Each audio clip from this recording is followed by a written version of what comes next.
Boa noite, meus irmãos, graça e paz. Eu peço para me ajudar aqui com o ventilador. Isso. Se fosse só hoje, não teria problema, mas eu tenho que ter saúde. No próximo final de semana nós estaremos em Dourados, lá em Mato Grosso do Sul. E no outro final de semana estaremos em Palmas. Então, se a minha garganta não ficar boa, eu vou só abençoar vocês, não poderia abençoar os outros. Quem lembra, vamos recordar, quem lembra, sexta-feira nós trabalhamos, o tema da igreja é viver sob o senhorio de Cristo, nós trabalhamos com a visão de que o que impossibilita alguém de estar debaixo de uma autoridade espiritual são feridas na alma. Então nós trabalhamos o poder, a cura da amargura pelo poder do perdão, trabalhamos cura, restauração.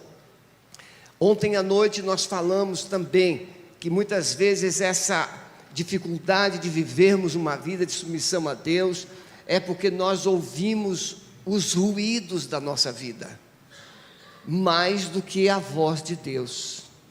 Então, quando nós ouvimos os ruídos, as ameaças, os medos, nós ouvimos as sentenças, as situações adversas, as provações, as injustiças, e então nós deixamos de ouvir a voz de Deus, e nós trabalhamos isso. Hoje pela manhã, nós trabalhamos a visão de que Deus tem planos no céu, quando os propósitos do céu se cumprem na terra.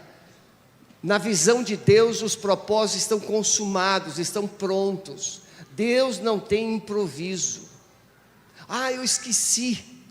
Não. O Davi diz que a cada dia ia sendo escrito. A nossa vida está na palma das mãos de Deus. Deus não é um Deus de amnésia. Ele tem um plano perfeito. Quando Ele salva alguém, já salva para um propósito, para uma missão. Então nós trabalhamos isso hoje, quando Moisés encontra Deus no deserto, na sarça, e nós terminamos a palavra mostrando a sarça normal, comum, é um arbusto feio e seco, mas a sarça com Deus é um arbusto que ilumina, que traz glória, que traz beleza, que traz fulgor. Então quem somos? Sem beleza, sem glória, ou nós temos carregado essa glória de Deus. E agora à noite, um novo tempo chegou. Essa visão do tema, um novo tempo chegou, está em Ezequiel capítulo 36, 37. Os mais maduros espirituais conhecem bem a história, quando o povo de Israel peca, o povo de Israel desobedece, transgride as leis, e por consequência dessas transgressões, Deus permite que eles sejam levados para a Babilônia, onde Deus estabelece um tempo de 70 anos. Deus não, olha, vocês aí fizeram tantas coisas, agora vocês vão ter que ir para o cativeiro e fica lá. Não.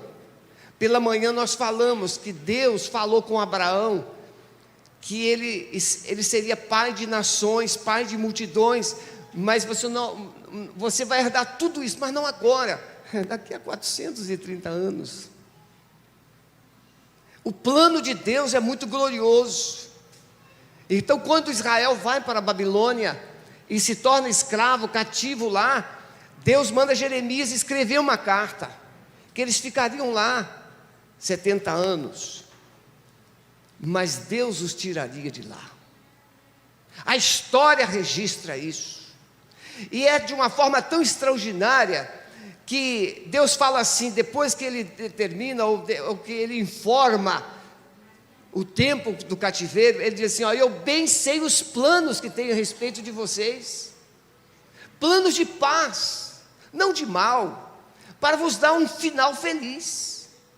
Ou seja, as circunstâncias que vive uma pessoa não determinam o final. O final quem determina são duas situações: Deus e você. Quando você escolhe, e essa é a visão da palavra hoje, quando você escolhe ouvir Deus, quando você atende a voz de Deus e se submete, Deus transforma o pior estado num estado glorioso. O novo tempo chegou. A sua vida pode estar de ponta cabeça, mas Deus hoje vai te falar, e quando Deus fala, Ele está procurando ser ouvido. Quando João escreve Apocalipse, o Espírito Santo o induz a escrever assim: quem tem ouvidos, ouça o que o Espírito diz. Deus está sempre falando. O grande desafio é quem está ouvindo. E mais, como o está ouvindo? Uma vez um marido frustrado me procurou e disse assim: pastor, a minha mulher não confia em mim, a minha mulher me afrontou, falou isso, falou aquilo. E eu conheci os dois muito bem. Eu falei assim: olha, você é um bom rapaz, você é um bom camarada, inteligente. Os dois eram filósofos. O grande problema não é o que você está falando para a sua mulher, é como. Não é verdade? Por exemplo, eu posso dizer assim para uma pessoa: olha, fulano, se você não entregar a sua vida a Jesus, você vai para o inferno. É verdade ou não é? É. Mas eu posso dizer assim: fulano, se você não entregar a sua vida para Jesus, você não vai poder ir para o céu. Não é verdade? Não é a mesma verdade? É como. E aí eu dei para ele algumas dicas. Coloca um pouquinho mais de açúcar nas suas palavras. Abaixa o tom. Procure falar na hora certa. Não pense que você é o único que tem razão. E ele foi. 3 meses depois ele voltou e disse: pastor, a minha esposa diz que confia em mim de graça. O que mudou? O tom, a forma.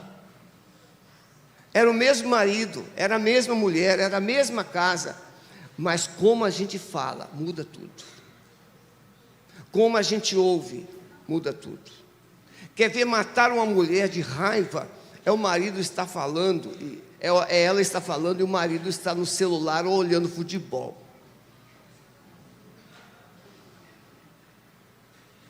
É verdade, não é verdade? Meu irmão, se a sua mulher começa a falar, pega o controle da televisão, dá um pause. Eu sei que futebol ao vivo não tem pause, mas coloca no mute e olha para ela com carinho e diz: fala, meu amor.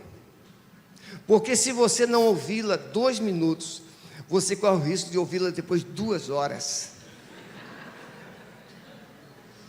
Então é melhor você ouvi-la 2 minutos. E não retruque, não fale nada.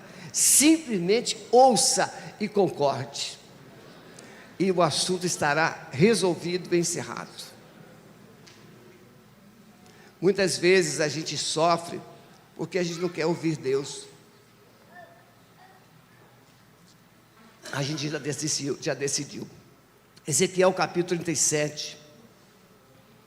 Veio sobre mim a mão do Senhor, e o Senhor me levou em espírito, e me pôs no meio de um vale que estava cheio de ossos, e me fez andar ao redor deles, e eis que eram muito numerosos sobre a face do vale, e estavam sequíssimos. E me disse: filho do homem, poderão viver esses ossos? Qual seria a sua resposta para Deus se Ele levasse você para esse cenário e fizesse essa pergunta: esses ossos podem viver?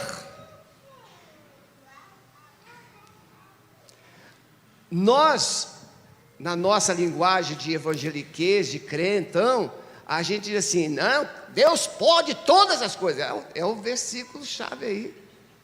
Eu posso todas as coisas naquele que me fortalece.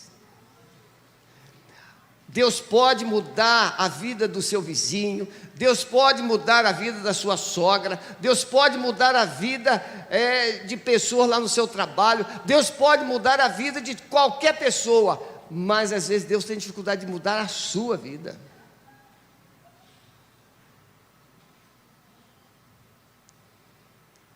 Então eu quero que você entenda que Vale de Ossos Secos é uma linguagem figurada, é uma visão que tipifica tempo de perda ou tempo de perdas, sonhos mortos, planejamentos destruídos, famílias simplesmente desfundidas, igrejas cheias de liturgias, mas sem vida, sem Deus. Vale de Ossos Secos pode representar você, pode representar a sua família, onde um dia houve vida. Quem aqui está casado há algum tempo sabe quanta coisa boa já saiu desses lábios, quantas coisas lindas você já disse para ele ou para ela. Você já olhou para sua esposa algumas vezes e disse: você é a coisa mais fofa do mundo. Mas hoje você tem dificuldade de dizer essas coisas esquisitas. Aliás, homem apaixonado é a coisa mais besta que existe. Fala cada coisa que a gente nem acredita que falou. E mulher também. Tem mulher que fala: você é meu pão doce. O cara é feio, chega dói. Eu não sei de onde ela viu pão e doce. Não sei. Mas por quê? Porque onde há amor não há feiura, onde há amor não há morte, onde há amor não há desesperança, onde há amor há vida e esperança, onde há amor existem sonhos.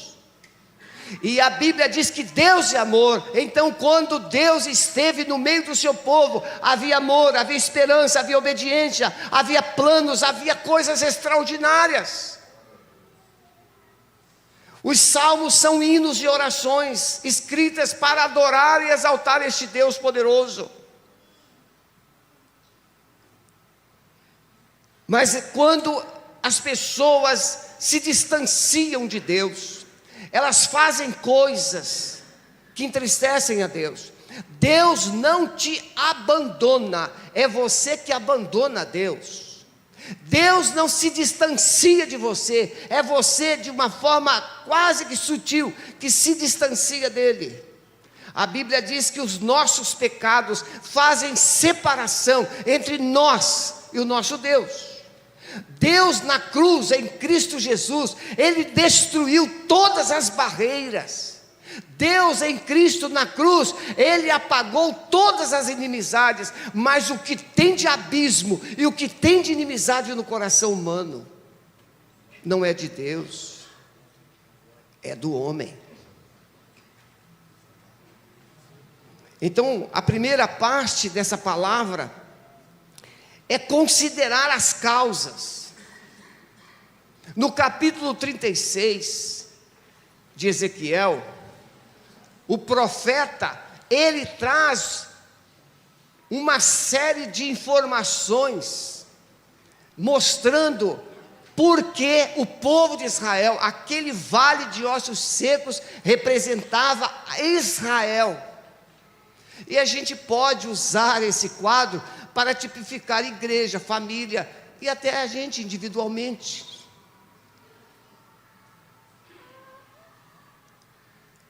Aquele vale de ossos um dia foi um exército poderoso. Aquele vale de ossos um dia foi uma nação vitoriosa, poderosa, conquistadora. Quantas famílias nós conhecemos que já viveram tempos gloriosos? Quantas famílias, os filhos formados, bem-sucedidos, mas não conseguimos explicar que a descendência vai se autodestruindo. Eu visito muita gente nos hospitais e eu encontro pessoas que um dia estiveram nas mesas de homens e mulheres tementes a Deus, mas por rebeldia saíram da presença de Deus. Eu fui visitar um parente meu no Hospital Duque de Caxias. Aqui está o Carlinhos, meu irmão. Esse parente meu, de uma família ilustre, de uma família bem-sucedida nessa cidade, de uma família conquistadora, de uma família que marcou o tempo. Mas um dia aquele rapaz decidiu escolher seu próprio caminho. E quando eu cheguei no hospital, quem pediu para eu visitá-lo foi a mãe. E quando eu cheguei no hospital, que eu me deparei com aquele rapaz, aquele homem, que não era mais um rapaz, que ele era mais velho que eu comecei a chorar por dentro, porque por fora eu não podia. Só tinha pele e osso. Aquele caos. E naquele hospital, naquele dia, eu vi, ele está aqui só para morrer, porque não havia nenhum sinal de tratamento. É a pior coisa que existe, é quando um paciente está num quadro terminal e não recebe nenhum tratamento digno. A pessoa já sabe que vai morrer e às vezes sabe que vai morrer da pior maneira. Eu fui chamado no hospital e ele morreu mesmo. Mas quando eu saí do Hospital Duque de Caxias, aqui, o Moacir do Carmo, eu encontrei com a esposa, eu encontrei com as filhas.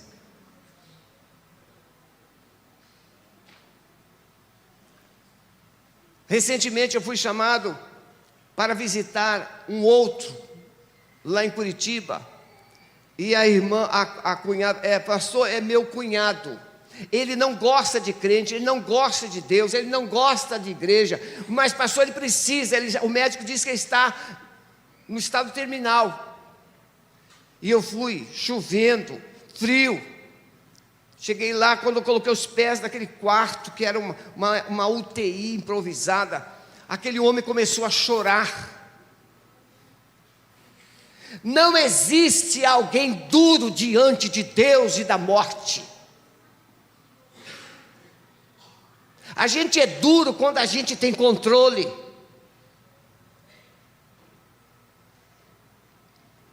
Eu cantei com ele. Eu disse logo assim de cara: fulano, eu estou aqui porque Jesus mandou eu dizer que você é muito amado por ele. Ele começou a chorar.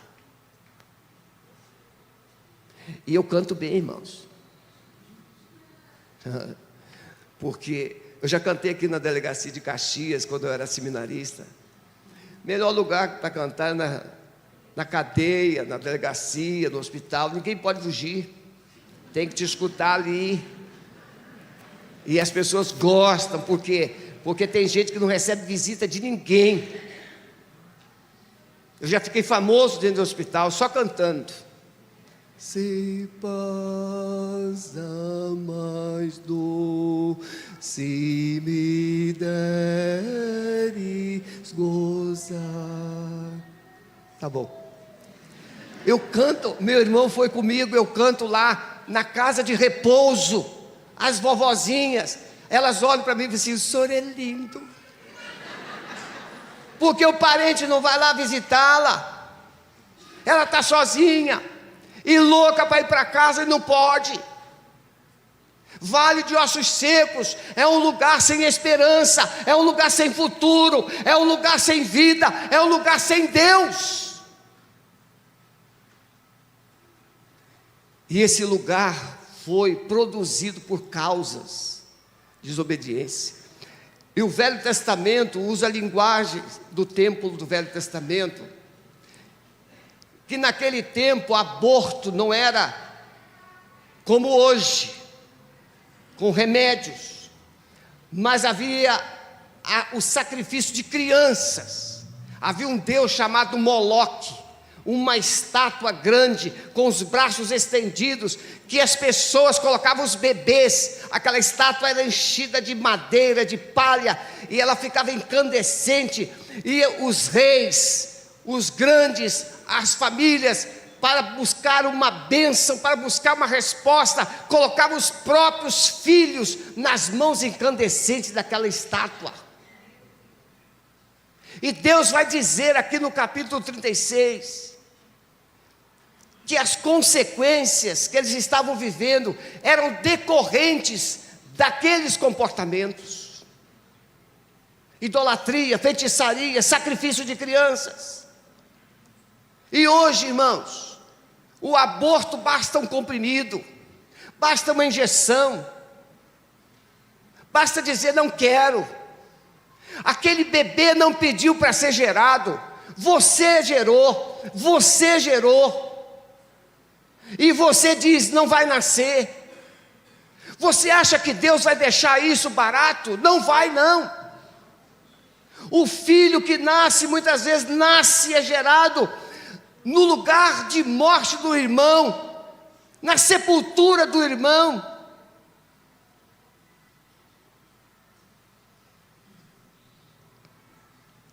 Tem uma causa. Nossas escolhas, nossos erros, nossos vícios, nossos pecados. Eu citei aqui pastor Arlen.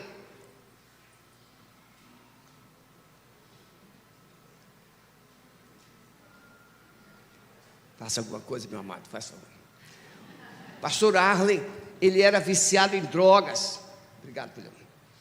Ele era viciado em drogas antes de ser pastor. Mas um dia ele ouviu assim de uma mulher: Deus pode mudar. E ele disse: se Deus pode, eu quero. Sim, Deus pode. Ele pergunta ao profeta: pode viver esse vale de ossos? O profeta: o senhor é que sabe. Ele não tinha resposta. Poderão viver esses ossos? Você conhece uma família desfundida, um casamento que a coisa está preta? Você conhece filhos que estão todos destruídos? Você conhece um lar onde a confusão impera todos os dias? Sim, você conhece. Aí alguém pergunta: tem jeito? Você fala assim: ó, eu acho que nem Jesus. É essa pergunta que Deus estava falando para o seu profeta. Deus ainda precisa de homens e mulheres que acreditem no poder e na autoridade dEle. Porque quem fala precisa crer. Podem viver. O profeta não sabia. Então, existem causas. Por favor, considere as causas, considere suas escolhas, considere os seus erros. Considere as suas falas. Tem muitos filhos que são resultados de palavras de maldição dos próprios pais. Você não presta, você não vai dar em nada, você é muito burro, você é feia, você é gorda, você, pais que humilham os filhos. Eu li um livro que o autor disse que o marido olhou para a esposa grávida e disse assim: eu tenho nojo de você quando você está grávida. E o autor diz que ela gerou ainda mais 3 filhos, mas nunca mais ela teve orgasmo. Orgasmo é a vida, é o clímax de uma vida conjugal.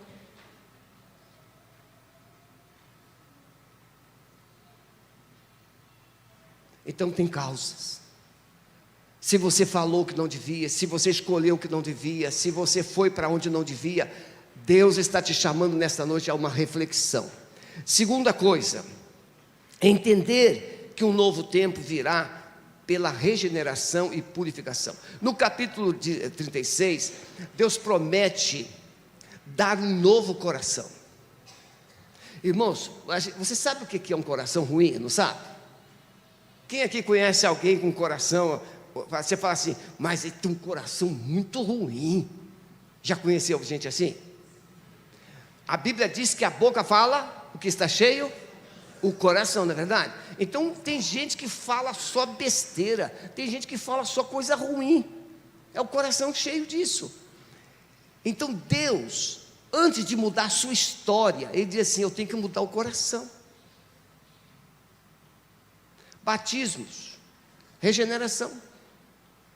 Ninguém deve se batizar sem passar pelo processo da regeneração, ou seja, nascer de novo, ser feito de novo por Deus.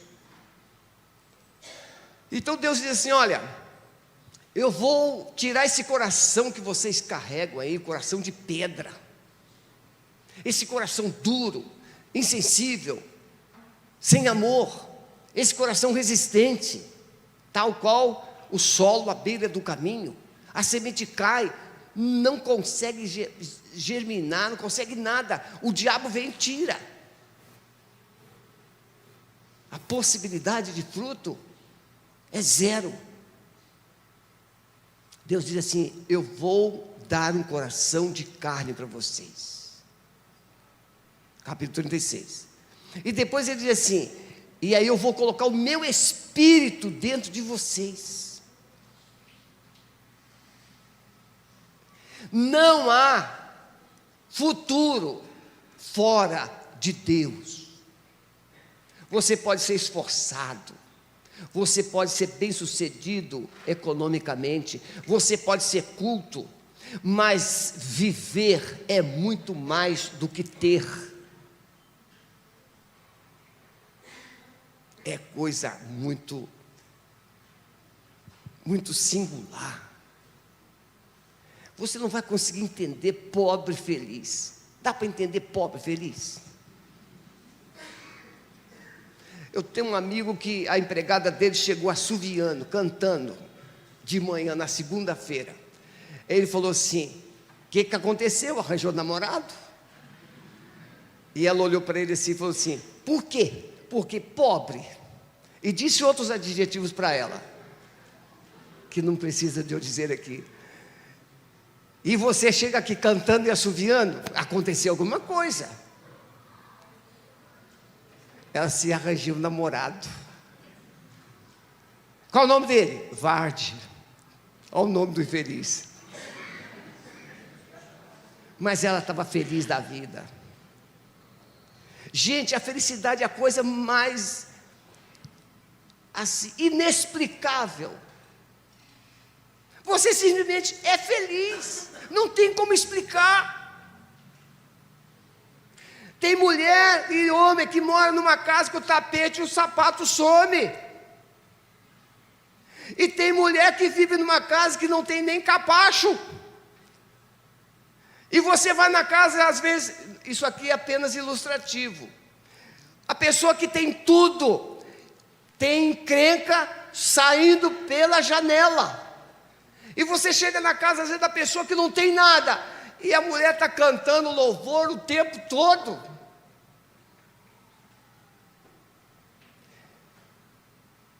Eu já conheci gente muito pobre e consegui juntar o dinheirinho e comprar um carro. Eu conheço gente pobre que consegue emprestar dinheiro para gente que passa a ideia de que é rica.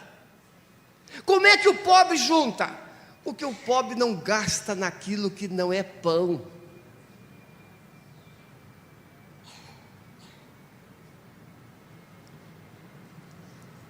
Você não conseguirá ter um futuro sem Deus. O que você poderá conseguir é uma boa sepultura sem Deus. Um túmulo bonito, de granito, uma cerimônia bem rica, mas só até ali.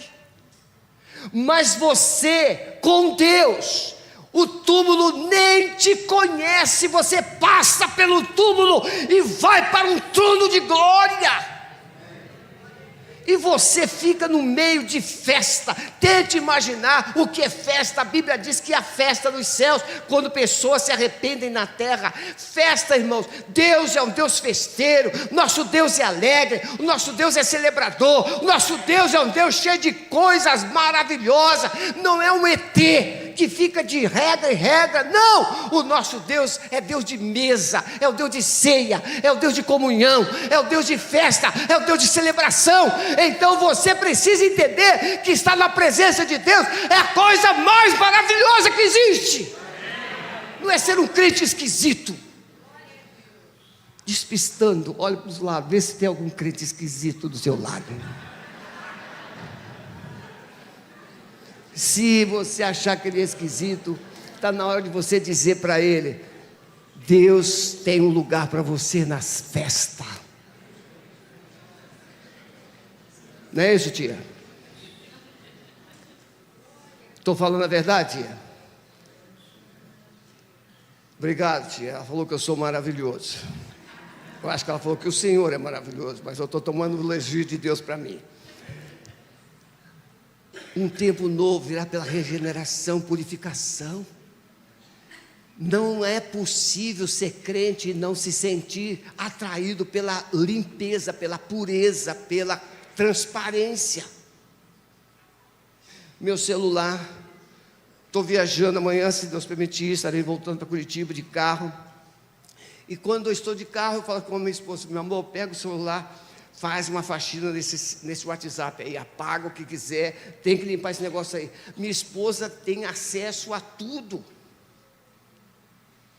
porque quem é crente é transparente, não tem esse negócio de segredinho não. Segredo é coisa do diabo.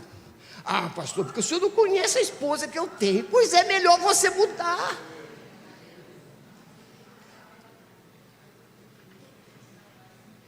Quanto mais você esconde, pior fica. Deus promete um coração novo, Deus promete uma vida nova, mas Deus chama o povo para purificar. E no Velho Testamento, purificar era tomar banho e trocar roupa. Fácil. Naquele tempo, irmão, não era como hoje, que a gente toma banho de manhã, a gente toma banho depois do almoço, a gente toma banho na hora de dormir. Acho.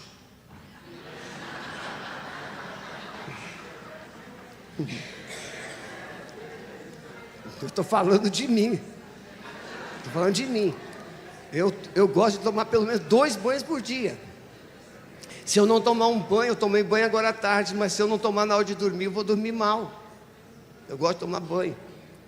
Por isso lá na igreja, quando os membros da igreja me abraçam, falam assim: pastor, o senhor é cheiroso. Eu falei assim: eu tomo banho. Gente que toma banho é puro, é cheiroso, é atraente. Deus chama pessoas para tomar um banho e trocar as vestes. Olha o filho pródigo. Então era esse o projeto.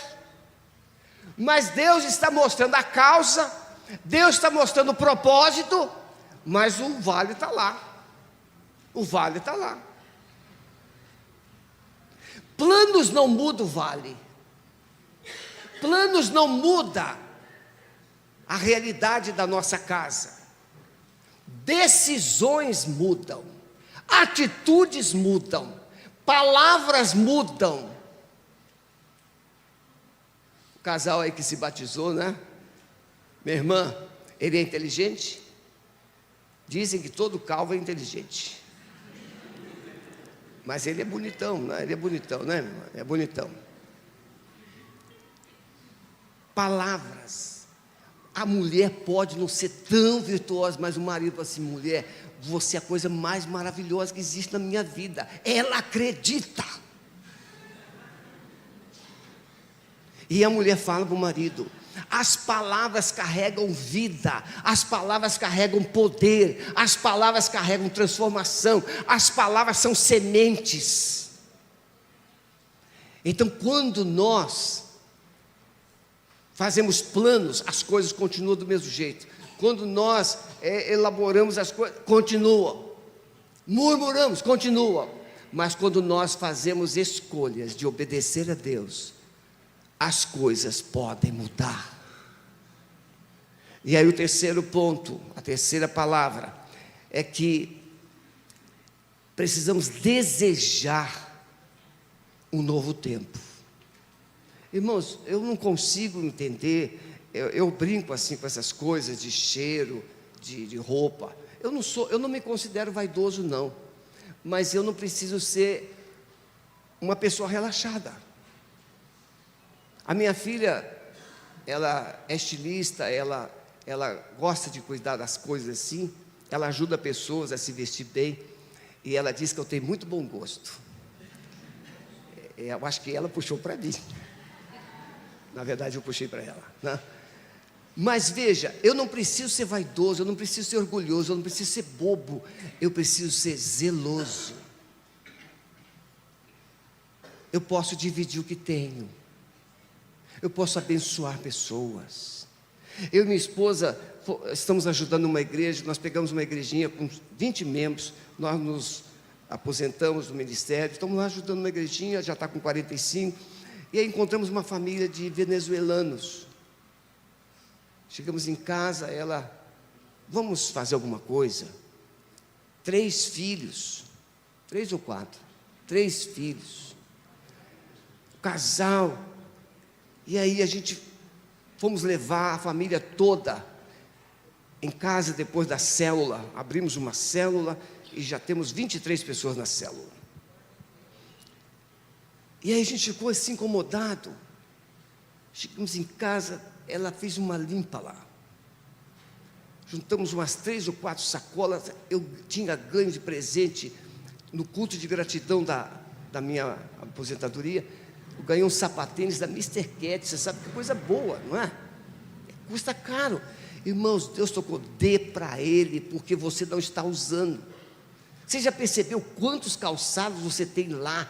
Pode ser que um dia eu preciso. Você tem roupa? Pode ser que um dia eu preciso. Irmão, enquanto você vai pensar que um dia vai precisar, tem alguém precisando hoje. Peguei um tênis, dei. Peguei aquele sapatênis, dei. E aí tinha um filho que estava frequentando uma comunidade lá, que é meio esquisita. Quando o filho viu todo aquele amor por eles, o filho falou assim, eu vou lá para a igreja do Senhor.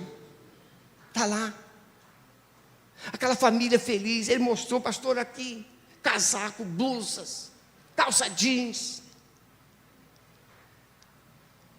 Nós somos apenas um canal. Se você não é um canal, você é açude.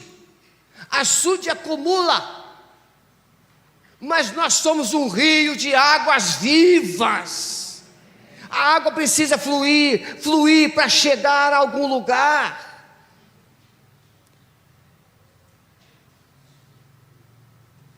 Novo tempo exige atitudes. O que Deus queria que o profeta fizesse? Fale.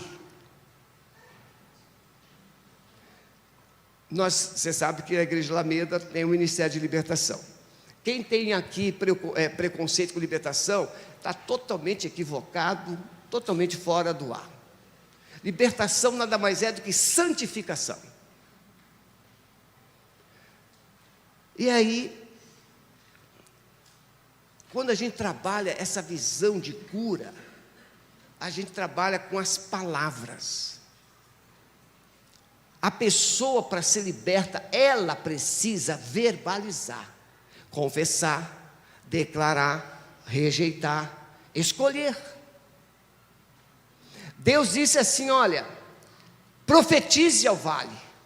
Aí num dos cultos, quem aqui já assistiu nossos cultos de libertação lá, sabe, quer dizer, num culto, eu ensino pessoas assim, olha, você vai chegar em casa e você vai marchar, lendo o Salmo 18, marchando, falando, verbalizando o Salmo 18, verbalizando. Não existe salmo mágico, não. O Salmo 18 é um cântico de vitória de Davi. Ou seja, comece a declarar vitória na sua casa, comece a dizer. Aí chegou uma irmãzinha depois de uma semana, ela falou assim, pastor, funciona. Você funciona o quê, irmão? Pastor, funciona, eu comecei a marchar na minha casa, tudo mudou. Eu falei, irmão, eu já sei disso há muito tempo. Isso é novidade para você, mas não para mim. Por quê? Porque as pessoas reclamam, as pessoas condenam, as pessoas criticam, as pessoas procuram um culpado, mas as pessoas esquecem que Deus já deu a palavra da vida, Deus já deu a palavra de transformação, Deus já deu uma palavra de esperança. Profetize. Como? Vale de ossos secos, ouvi a voz do Senhor. Irmãos, eu fico imaginando o Ezequiel tentando se convencer de que aqueles ossos iriam ouvir. Nem orelha tinham.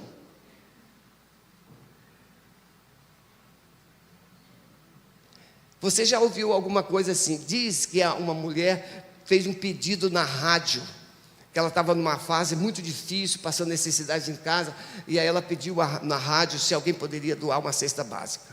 E aí um ateu estava ouvindo, e ele então mandou um empregado dele no supermercado e fazer 2 carrinhos entupidos de compra e levar lá para a casa daquela mulher.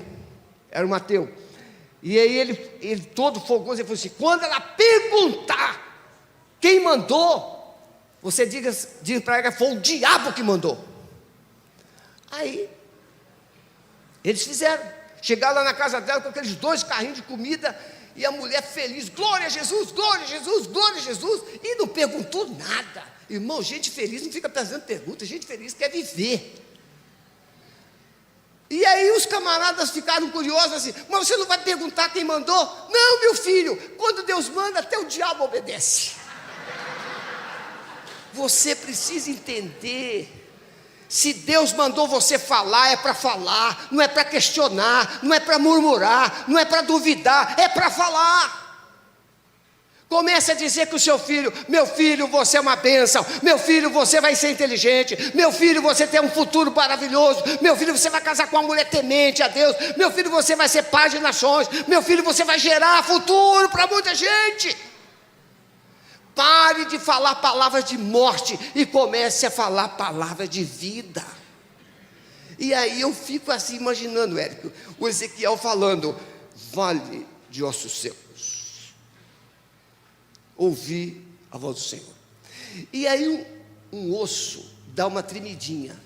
Aí o Ezequiel já ficou mais animadinho, um osso tremeu. Mas o texto diz que houve um rebuliço. Meu irmão mais velho, está ali o Carlinhos, meu irmão, como testemunha. Meu irmão mais velho foi acometido de uma doença que ele ficou paralítico total. Não mexia um dedinho. Foi levado para o médico. Isso aí não tem jeito não. Não tem jeito. Depois, não sei se foi 3 meses, aí eu já estava em Curitiba, vim visitá-lo aqui em Venda Velha, São João de Meriti. E aí eu falei assim: meu irmão, Deus vai te curar. Mas Deus vai te curar não é por amor a você não, Deus vai te curar por amor à sua mulher. Que a sua mulher não merece ter um paralítico em casa.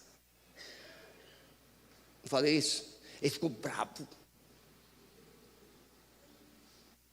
Depois eu falei isso numa das pregações, naquele tempo que a gente gravava as pregações num CDzinho, e eu distribuía nas igrejas. Um CD desse chegou nas mãos dele, e ele ouviu pregando sobre isso, ficou mais brabo ainda.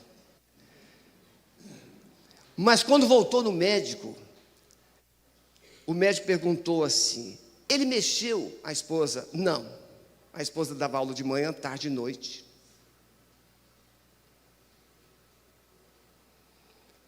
Mas o filho falou assim: eu vi mexer um pouquinho o mindinho.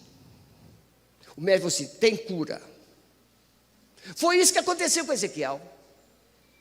Quando Ezequiel viu um ossinho mexer, ele começou a saltar: osso viva, osso viva, osso viva. E os ossos começaram, houve um reboliço do arraial dos ossos secos. Irmãos, Deus só precisa que você acredite. Você está curioso para saber o que ficou com meu irmão, não é? Não está? Você quer saber o que aconteceu com meu irmão? Em menos de um ano ele estava andando de bicicleta. Ele foi curado. Deus quer que você acredite. Comece a profetizar sobre o seu casamento, comece a profetizar sobre a sua casa, comece a profetizar sobre o seu trabalho, comece a profetizar sobre o seu emprego, o seu patrão, aquele patrão miserável, aquele patrão pão duro, aquele patrão... Quanto mais você falar isso, menos ele vai melhorar. É porque a nossa igreja é uma igreja sem vida, ela nunca vai ter vida. Porque a nossa igreja, aquela música barulhenta, ela nunca vai ser suave. Comece a orar pelos músicos, comece a orar pelo pastor, e daqui a pouco você está vendo Deus fazer coisas tremendas aqui. Um novo tempo chegou. Um novo tempo chegou. Mas esse novo tempo só chega quando você ouve, quando você crê e quando você fala. Dá voz à fé. Mas o vale de ossos secos, os ossos reviveram, os ossos se organizaram lá, se tornaram em corpos, mas faltava vida. Eu vou falar uma coisa agora rapidamente, porque eu sei que a área financeira é uma área bem esquisita. Pastor Sidaco de Teresópolis, ele conta uma história bem interessante, que um irmão da igreja ganhava R$ 1.500 por mês. E aí esse irmão era dizimista fiel. Ele foi promovido na empresa e passou a ganhar 15 mil naquele tempo. Isso tem uns 25 anos. E o irmão parou de ser dizimista. Mas o Espírito Santo incomodou ele, e ele procurou o pastor no gabinete, e falou assim: pastor, eu estou triste, eu preciso de ajuda, eu ganhava 1.500, eu era fiel, dizimista, passei a ganhar 15 mil, agora tenho dificuldade, pastor, ora por mim. Perfeitamente, meu irmão, se ajoelha aqui. E o pastor Sidaco fez uma oração simples: Senhor Jesus, esse irmão querido, amado do Senhor, quando ele ganhava pouco, Senhor, ele era tão fiel. Agora, Senhor, que ele ganha 10 vezes mais, ele não consegue ser fiel. Senhor, volte para ele ganhar pouco. Não, pastor! Você está entendendo? Por que, irmãos, a gente precisa sofrer para a gente buscar Deus? Por que eu preciso sofrer para eu prometer que serei dizimista? Por que eu preciso perder o emprego para prometer a Deus que vou ser dizimista no próximo? Por que eu não posso ser fiel no pouco hoje, para que Deus me coloque no muito amanhã? Por que eu não posso amar hoje, para não sofrer amanhã? Por que a gente tem essa mania de masoquista, de querer sofrer para melhorar? Profetiza o Espírito, e o Espírito Santo veio e colocou aquele exército em pé. Muito bem, a casa está arrumada, a vida voltou, mas ainda haviam coisas que precisavam mudar. Muitas vezes Deus traz na igreja uma palavra de restauração, a igreja se organiza, a igreja cresce, a igreja passa a ter uma receita maior, a igreja começa a batizar, a igreja começa a desenvolver, mas ainda existem facções e grupos na igreja. Existem donos da igreja, existem pessoas que querem mandar na igreja. E o que o senhor está querendo dizer com isso? Deus fala assim com Ezequiel: vai lá e pega um pedaço de pau, escreve nele Judá. Pega outro pedaço de pau, escreve lá Efraim, que eram os 2 reinos que tinham se dividido. O reino de Israel se dividiu em 2. E ele falou assim: junta esses 2 paus, porque assim diz o Senhor, vocês não serão mais 2, vocês serão um só. Porque um novo tempo não é só trazer coisas novas. Um novo tempo não é trazer músicos valorosos e poderosos. Um novo tempo não é o pastor pregar uma mensagem poderosa aqui. Um novo tempo não é esses bancos todos ficarem ocupados. Um novo tempo é quando o seu coração estiver tão cheio de Deus que você comece a jorrar por onde você passar a vida abundante de Deus. E isso somente vai acontecer quando houver unidade. E unidade é resultado de renúncia, de perdão, de restauração de relacionamentos. Tem membros aqui que não falam com o outro. Tem famílias aqui que não se relacionam com outra. Você não pode deixar Deus passar essa oportunidade de Deus mudar essa história hoje. Eu não falo com fulano não, fulano me decepcionou, é porque fulano, meu irmão, o túmulo está logo ali, e você está esperando o quê? Eu quero viver, meus irmãos, eu quero viver, mas eu quero viver com os olhos abertos, com meu coração desimpedido. Eu poderia contar para vocês aqui experiências de humilhações que eu e Sueli passamos no ministério. E de depois essas mesmas pessoas irem na nossa casa pedir perdão, se humilharem, sem a gente dizer uma palavra. Nós somos o povo do perdão. Aliás, você só se tornou povo porque foi perdoado. Pensou nisso? Só porque foi perdoado. Um dia esse Deus maravilhoso decidiu te perdoar. E aí você se tornou povo dele. Não é verdade, varão? É isso. Baixe a sua cabeça, por favor. Pense agora. Pastor, eu estou sonhando tanto com um novo tempo na minha vida. Os músicos, se quiserem, podem tomar seus lugares. Um novo tempo chegou. Eu quero que você visualize agora cidade de Naim. Um cortejo fúnebre está saindo. Uma mulher viúva está indo sepultar o seu único filho. E aquela mulher chora. É o dia mais terrível, é o dia mais triste, é mais fatídico da vida dela. Mas quando aquela mulher passa pelos portões da cidade, Jesus chega com os seus discípulos. E ele olha para aquela cena e ele coloca a mão sobre o caixão e para aquele cortejo fúnebre. Interrompe aquele cortejo e ele se dirige à mulher e diz assim: mulher, não chores. Irmãos, eu não sei se aquela mulher parou de chorar, eu não sei. Eu só sei que Jesus disse: mulher, não chores, não chores mais.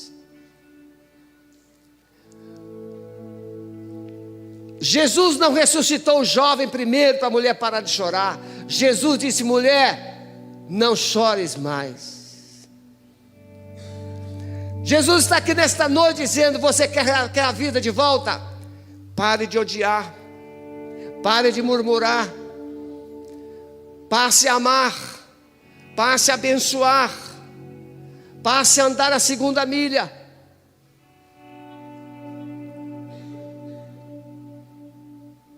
O jogador Pedro do Flamengo recebeu um soco no rosto de um preparador físico do time na noite de ontem. Na entrevista, ele colocou, aliás, no Twitter dele, ele colocou assim: eu estou aqui para dar a segunda face.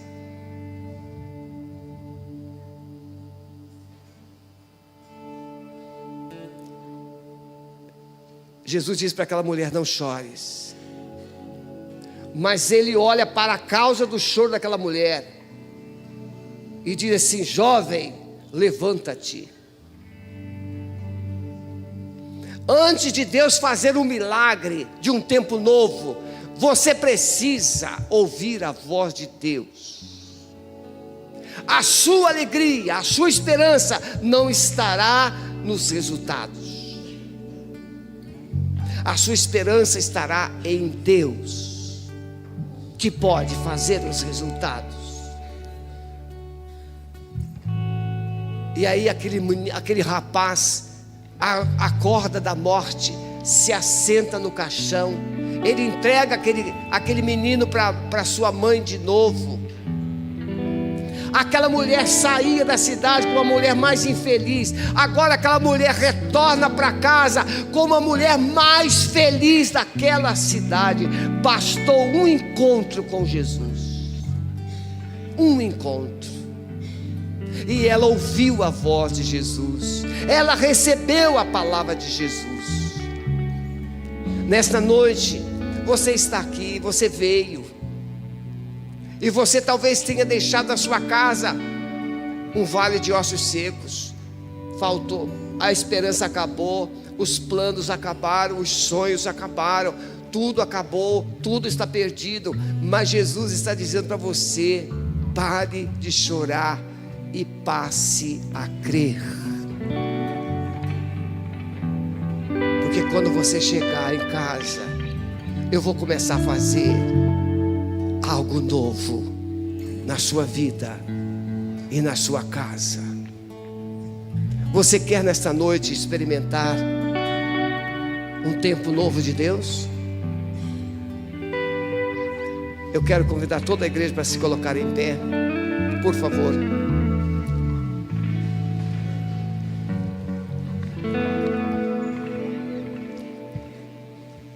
E agora as atitudes de fé, você pode dizer: Senhor, eu quero viver um tempo novo na minha vida, no meu casamento, na minha família, na minha história. Saia do seu lugar e venha aqui à frente, eu quero orar por você, em nome de Jesus. Sem medo, vamos adorar no Senhor. Enquanto você vem, vamos adorando ao Senhor. Pastor, já pode vir para cá?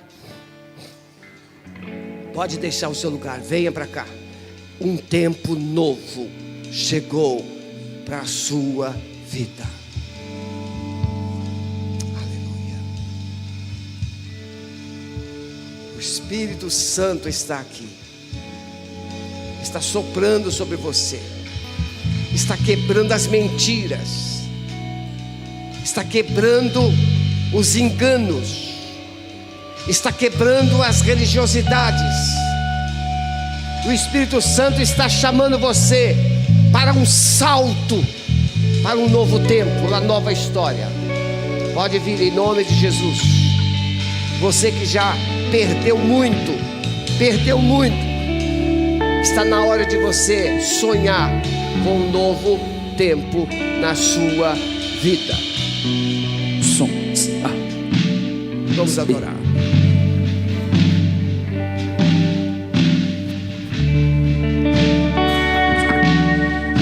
Senhor, nosso Deus e nosso Pai, diante da Tua presença, Senhor, onde somos desafiados a proclamar, Senhor, a profetizar, a dizer, a colocar com os nossos corações e vida aquilo que almejamos, aquilo que precisamos, mas sobretudo aquilo que o Senhor tem mandado, ordenado que façamos.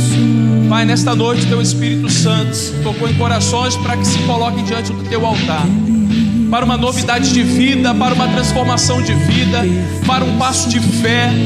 Deus, o Senhor sabe aqueles que precisam se entregar para Ti e declarar que agora pertencem ao Senhor. O Senhor conhece aquele, Pai, que volta nesta noite dizendo: estou aqui, Pai, de volta para a Tua casa. Mas também o Senhor conhece aquele que nesta noite se coloca diante de Ti para um novo projeto, um novo sonho, uma novidade de vida. Pai, diante da sua saúde, diante dos relacionamentos, diante daquilo que precisam decidir na sociedade, escolhas, decisões que precisam ser feitas. Senhor, o Senhor conhece cada uma dessas vidas, Pai. Que em nome de Jesus, as orações feitas nesse lugar, o Deus que sonda corações, o Senhor que conhece cada um de nós, visite o coração no mais profundo nesta hora,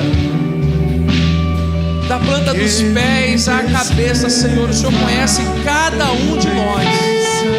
O Senhor conhece cada um dos meus irmãos que nesta hora se coloca diante do teu altar, declarando que precisam viver no Senhor um novo tempo, uma novidade de vida. Que em nome de Jesus o Senhor nesta noite contemple a oração do teu povo, Pai, o coração do teu povo, a mente do teu povo, e traga esse novo tempo, Senhor, esse refrigério, essa transformação de vida, para a glória do Senhor. É o que nós oramos, Pai, em nome de Jesus. Amém. Vamos adorar o Senhor. Você que está conosco, veio aqui desejoso de voltar ou de entregar sua vida para Jesus, a igreja que conhece, por favor, depois tome conhecimento, nome, contato, para que a gente consiga dar mais esse passo em nome de Jesus. Vamos adorar o Senhor. Ele descreva em perfeição. Ele é santo, santo, santo. Deus poderoso, Ele é santo, Deus santo, santo.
Você pode se assentar.